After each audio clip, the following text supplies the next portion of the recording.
Welcome back to another video with Mrs. Danielle DeVita. I am a relationship and femininity coach. My goal is to help both men and women be in relationships that's best for them. Now, you probably missed me for about 3 months now, and God has been saying, I need you to do some things, and right now the videos are going to have to hold until you hear the things that I have to say for you to do. And after he's done that, he said, now I'm ready for you to do some videos.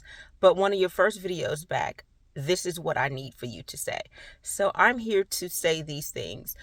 And I said, but this particular thing that I'm going to say is already on my channel.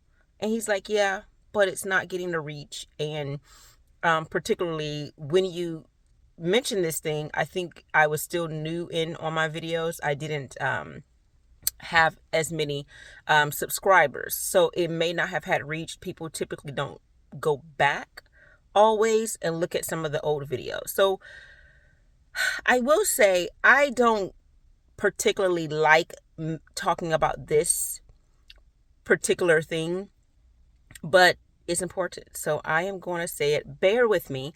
I wanted to do this video last night in the proper setting, but waiting for the house to get quiet, I ended up going to sleep trying to wait for the house to quiet down because I did not want any interruptions. However, today it's going to be said wherever I am, so I need to get this out.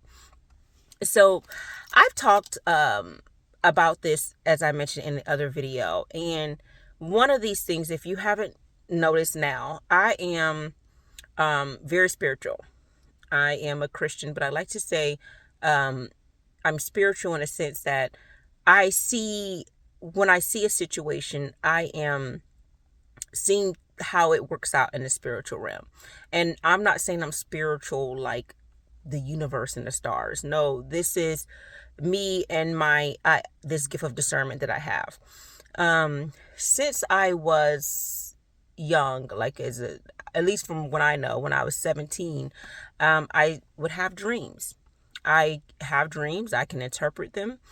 And it always has something profound of what God is saying to me. Now, this particular vision that I have, because I was awake when it occurred, it scared me. And I'm like, I don't want any more of these visions and dreams and things like that. But this does have to do with relationships, and it's very important. So I was probably 3 months into being 18 years old. So I was in college and I met this guy, and I met him at church. I don't think I had any interest in him. I had just turned 18. He was maybe 25. He was a sharp guy, went to church well dressed, always in a suit, and musically inclined and all of those things. So, but he wasn't my type. I had no interest in him. However, he had an interest in me. We got to talking, get to know each other. And so I was like, well, before I really fully pursue, let me just introduce him to my parents. So he came home with me for Christmas and I introduced him and so forth. But prior to that, so I'm going to rewind, prior to me actually bringing him home, he had me, he was like, hey, why don't you come with me to the music room? And in this room, there's like a piano where a person could compose music and work on a song or that they're trying to do.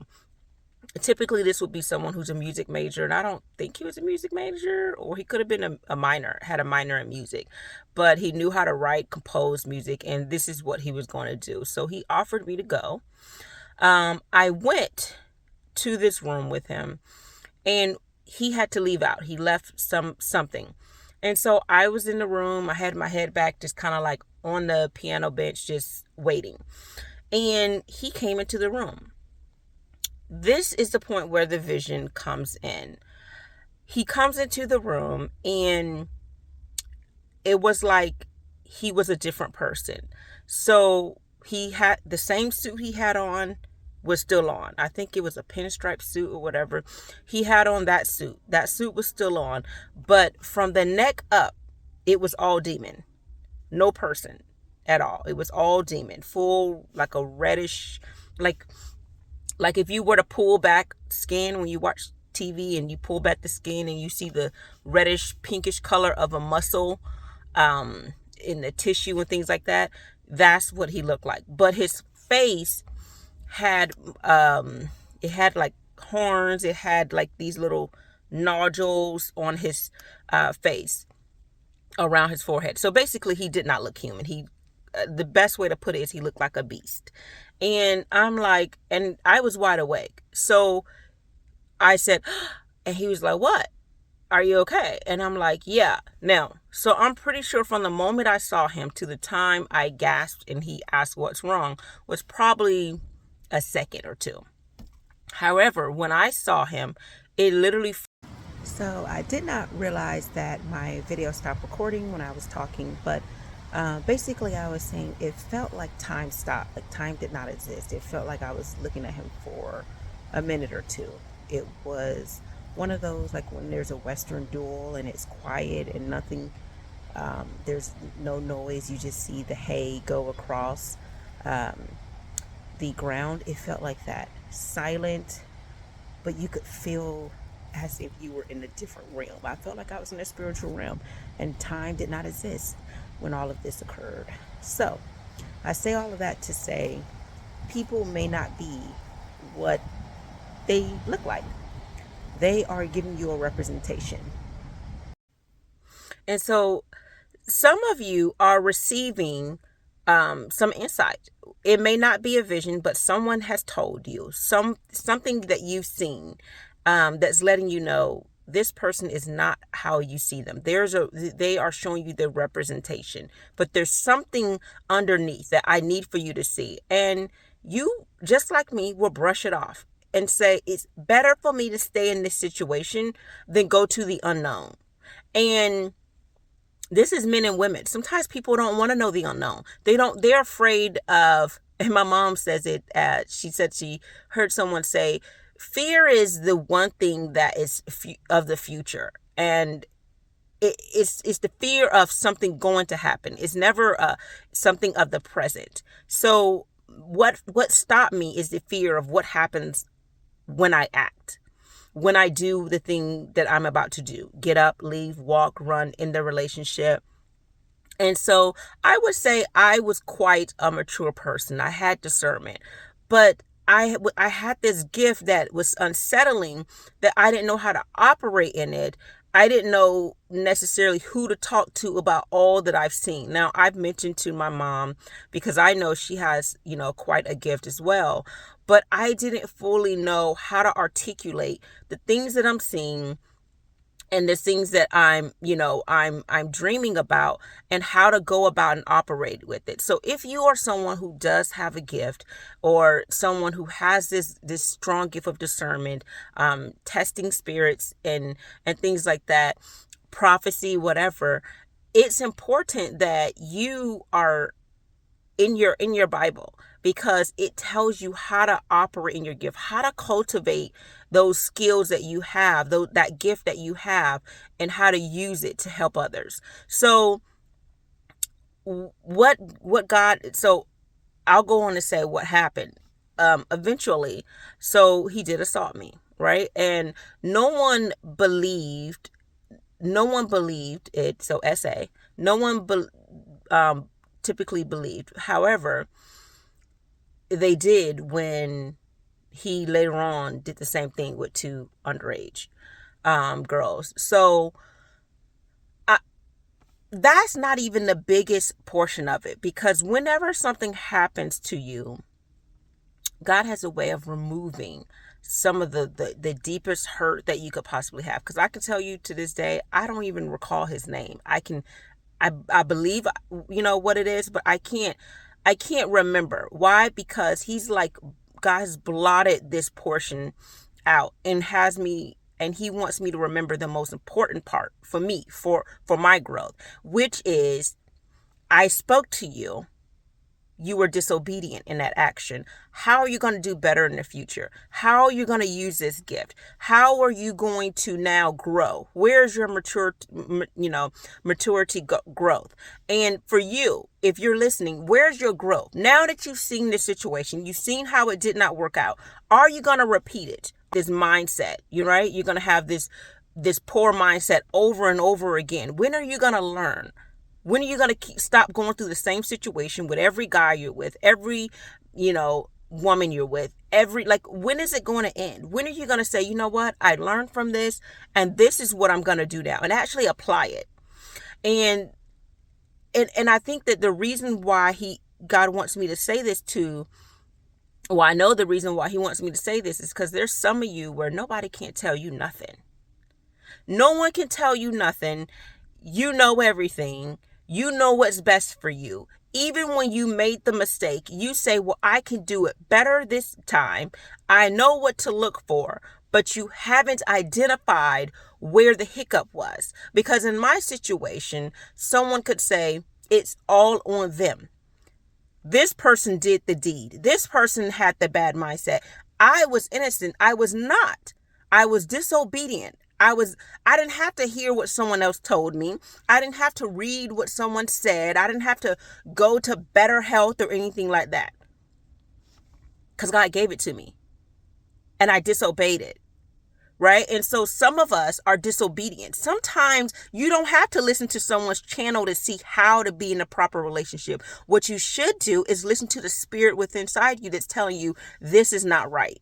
Something's not right. I didn't say listen to your head. I didn't say listen to your heart, because listening to your heart is full of feelings. Listening to your heart has all of these emotions, all of this moral turpitude, all of these things that's going on that you're not able to fully understand and feel for your heart, because the heart has a lot of stuff going, a lot of wickedness going on, right? And until you get your heart right, create in me a clean heart, right? So unless your heart is clean, it's hard to follow your heart. And people say, follow your heart. No. Sometimes people say, well, follow your mind. No, your mind it can trick you. It can be deceiving. So it's important that, because discernment has more of a spiritual component to it, although it combines what you're thinking, how you're feeling, what past issues, there's more to it. There's a spirit being that's telling you this is of the Holy Spirit. This is not. This is good. This is evil, right? And if you're not listening to that, all people have it. They like to call it a gut feeling. I had this feeling. I had a sense, right? But if you are, like I said, spiritual, then you will know. Like I said, I had this gift of discernment. And the only way I'm able to fully operate in it is when I actually follow through. So when I'm giving a dream and that interpretation, I need to follow through. There's things that God has me to say to people. And there's times I'm like, I don't want to say this. I don't want to do this. What are they going to say? What are they going to think? Sometimes they listen, sometimes they don't. Sometimes you can't tell them nothing because they know everything too, whether they're Christian or not. But I do know that it's only my job to worry about myself. It's my job to listen. And sometimes we're in this situation, we're in this relationship, and this is not necessarily romantic. This is any relationship. You're in a relationship and you see something, and you don't do anything with it. Let's take it out of context of relationships altogether. When you look at someone's resume, they embellish, not always. Some people just give it straight, but some people embellish. Some people have all this stuff on paper, what they can and can't do. But have you ever, if you're especially someone who's in a management position or what have you, when they finally get the job, you're like, they're nothing like in that interview. They're nothing like on that resume paper. They're nothing like that. What they are is a product of their environment, their mindset, their character. And see, you can't get those things from a resume. All you can get is tall, handsome, good looking, beautiful, long hair, long legs. This is good, that is good. But you can't get personality. You can't get mindset by looking at someone. You can't get attitude. You can't get mindset until you fully immerse yourself in them, around them, and you are around them enough to fully understand. Looking at all those things. Like I said, I wasn't with him that long, and God has shown me this. And you may say, well, why did he show you this? But other people are in situations and they're not notified, through a vision. But he still lets other people know. Someone may say, something's not right about this person. You may get a feeling, even though you may not have this vision. Someone is telling you, these are the signs, and you have ignored it. I have a particular gift. There's other times I've had a gift and I saw things and I didn't even know that's what I was seeing. It comes back because I was so young. Of course, I couldn't articulate it until now I'm older. I'm like, oh, when I was 12, I saw this. This is what happened. That's what that was. This is what I was looking at. And so, are you that person that you see a person? They've shown you who they are. You were shown who they are. And you thought, I've got this. I know how to put it on them to make a different outcome. I know how to put it on her to make a different outcome. I'm going to do this. I'm not like this chick. I'm not like this guy. I have money. So this is what's going to happen. I have this. My milkshake better, right?